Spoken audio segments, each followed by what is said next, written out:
All right, guys. So, Alex here with Better Worship Building, and we are in a new year. Now, I hope in the holiday season you were with family, you were with loved ones. I know that Christmas and winter is always the most wonderful time of the year. So, this year we did our giveaway for Christmas. And if you went to my Instagram page and you signed up and you subscribed, first of all, thank you so much for being a part of this. Now, our giveaway winner, shout out to Miss Shala, all the way in Chicago. And she won our giveaway this year. And don't worry, there'll definitely be more. So, don't be bummed out if you entered and you didn't win, because there'll definitely be more. Now, being in the new year, now that our holiday time has passed by and everybody's back and the new year has officially started, this year we want to make it different. So, I want to give you guys 4 things that you can do to help better your worship team this year. Let's start the year off right. So, 4 things. Here we go.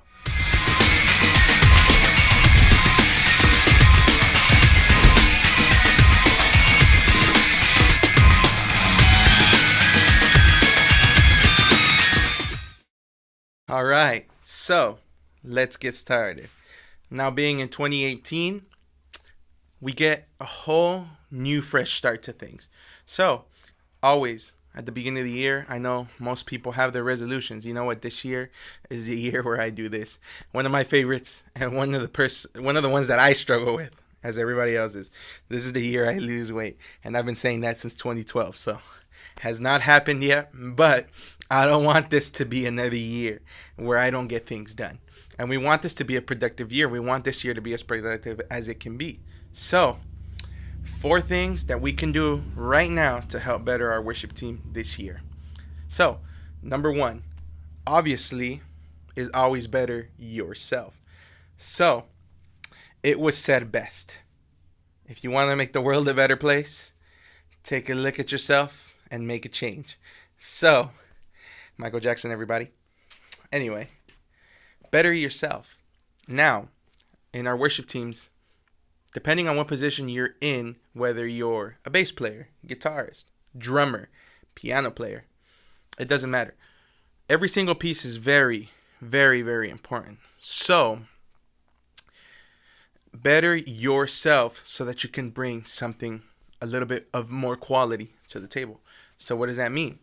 Well, if you're a drummer and you only like to play a certain style of music, I know lots of metalheads that always just love to go for the fast beat. Well, newsflash for you. If that's you, well, you're going to have to do something a little different if you want to better your worship team. If you're a keyboard player, you know what? I can only play in the key of C. Well, newsflash. You're going to have to do something a little different this year. You're going to have to better yourself a little bit to bring something of quality to the table. Now, just imagine if everybody betters themselves and brings quality to the table. Woo! Can you just imagine that worship team? So, now, let's say you are a skilled musician and you have invested in your music ability. Well, there's different things. I know lots of musicians, but they are very, very, very lazy, non-communicative, and don't show up. So, if those are things that maybe this year you have to better, maybe you're a skilled musician, but you need to better yourself at showing up on time, being a little bit more disciplined, and learning the music, whatever it may be. That's another area that you can better yourself in. And let's say you are responsible and you're a good musician. However, something and anything that always needs work is our own spirit and our own spiritual lives. There's always room to grow in our spiritual lives. There's always room to grow as a musician and as a disciplined person. But if you are a disciplined person and you're a good musician, maybe make this the year where you better your spiritual life. So, those are 3 different things that we can do to better ourselves. So, better yourself this year. That's number 1. Number 2, always set goals. See, goals will allow us to have this time limit. You know, every time I went to school and I got homework and it was due, in 2 days, 3 days, or you got it on Friday and it was due on Monday, well, you have to get it done by Monday. There's a time limit to getting things done. And that's what I love about goals. They create this sort of pressure. You know what? This year, we're going to have to learn some new songs. So this month, we're going to learn 2 new songs. Well, that's a goal. This month, you got to learn these 2 songs. Why? Because maybe your pastor is preaching on a certain topic that these songs go really well with a certain series or topic that maybe your pastor's preaching with. So set goals all the time, even to better yourself. Set a goal. This year, I'm going to get better at something specific in my music playing. As a drummer, this year, okay, maybe you know what? I'm going to better my timing. As a bass player, okay, maybe this year I'm going to better my rhythm.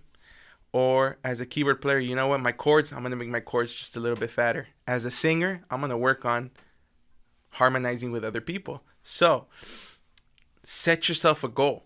The goal will allow you to kind of have this pressure to try and complete it by a certain time. So, always set goals. Because if there's no time frame, we just let it go on and on. Okay, well, I'll do it next month, the month after that, and then next thing you know, 2018 is gone and 2019 is your year, right? No, make the best of it now. Set goals this year. All right. Number 3, plan ahead. So, very, very important. Oh man, you have no idea how much of a struggle this is for worship teams. Now, your worship team is busy. Your worship team, you do multiple services throughout the week. So you have a midweek, you have a rehearsal, you have a Friday night service, and you have 2 services on Sunday, sometimes even 3, And so you got so many services going on in the week. Now, one of the best things that you can do is always plan ahead. See, going week to week is tough. If you wait to the last minute to get it done, it's tough putting 4 or 5 different set lists together and trying to rehearse them all, and you don't know what to do. And then there's songs that maybe your guitarist doesn't even know yet, and he hasn't even sunk in all 20 songs that you're doing this week. So one of the best things that you can do is plan ahead. And I'll give you guys a good example. Always plan your month in advance. Plan out your set lists in advance. Now, there might be a change or two, but when you plan out the entire month, it'll allow the musicians to go home, work on the songs for the week. It'll allow the singers to go home and memorize the songs for the week. Planning ahead is so huge because there's so much to prepare for. If you don't plan ahead, it's tough because then you're always going to be on the back end trying to make stuff happen. And it's never good when you're trying to make stuff happening. Harmonies are all over the place. The arrangement is all over the place. You missed hits. You missed breakdowns. It's just such a disaster, So always plan ahead. Number 4, always, and I think this is very important, is you always want to give and invest in others. What does that mean? Well, there's always somebody behind you, whether it's you have a substitute musician, maybe there's a backup drummer or a backup guitar player. Invest in others. If you are a little bit more developed, you're a little bit more skilled than the person behind you, take the time to kind of invest and help the people behind you. Why? Well, it will allow you to be a little bit more free. It'll allow you to take some time off. It'll allow you to cover some of the services throughout the week where you don't have to play 4 or 5 times a week. Investing in others means that not only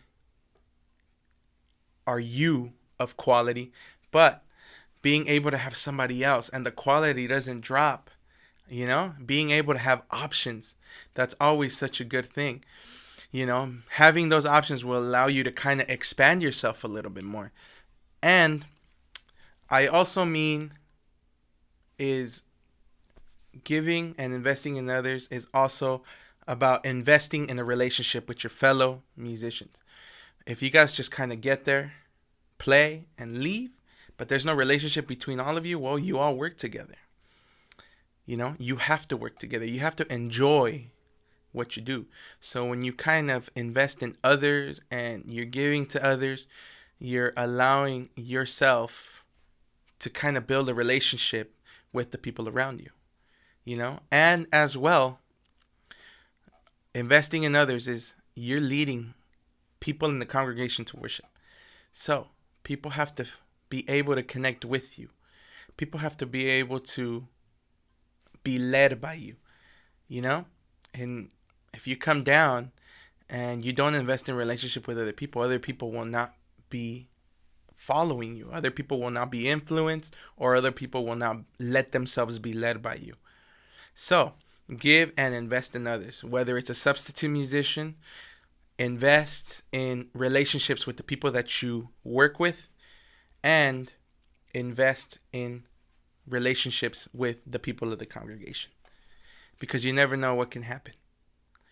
Everything plays a part. This is all one big puzzle piece. Your worship team is a team. So you're all one team. You have to work together. You have to get along with everybody in your worship team. So take the time to give and invest in others. Give of your time. Go out with your musicians. Go out with the singers. Or go out with people of the congregation, do different things. I always admired, especially in this season, worship teams are having their Christmas dinners, and that's always such a beautiful time to be able to come and connect. It's always beautiful. So give and invest in others. Make 2018 the year that your worship team grows in quality, not only in quality of musicianship and skill, but in the quality of the person that you are. You set goals. You give to others. You plan ahead. And it makes everything so much more smoother. Having everything in order will allow your worship team to grow. Not only will the people be bettering themselves and be of greater quality, but setting goals so that your worship team, even things like, okay, this year we're going to put on a Christmas concert. That's a goal. Or this year we're going to get a new keyboard. That's a goal. Those are goals that can be reached by your worship team. So always set goals. Plan ahead. Don't leave everything to the last minute, because it's so much work. It is. It's a lot. Playing every week, 4 times a week is a lot. So plan ahead. Give and invest in others. Give and invest in developing the people around you as musicians. Give and invest in the people that you work with, so that you have a good relationship, that you can talk to these people, that you can connect with these people. If there's a lick or you feel comfortable and build that chemistry with them, that when you play with them, it's magical. And also invest with the people of the congregation. You're up there. You're a leader. The people of the congregation have to want to follow you. You're leading them with the way that you minister behind your instrument or the way that you sing. So do these 4 things and make 2018 the best that it can be. I'm Alex with Better Worship Building. I'll see you guys on the next one. Thank you so much for taking the time to check out this video. So what I need you to do is always click that subscribe button, click that like button, leave a comment. We want to hear your opinions. We want to hear what you think. So if you guys can take a few extra seconds, drop your opinions, like, subscribe, share, whatever you got to do. Thank you so much for all your support. This is Alex with Better Worship Building.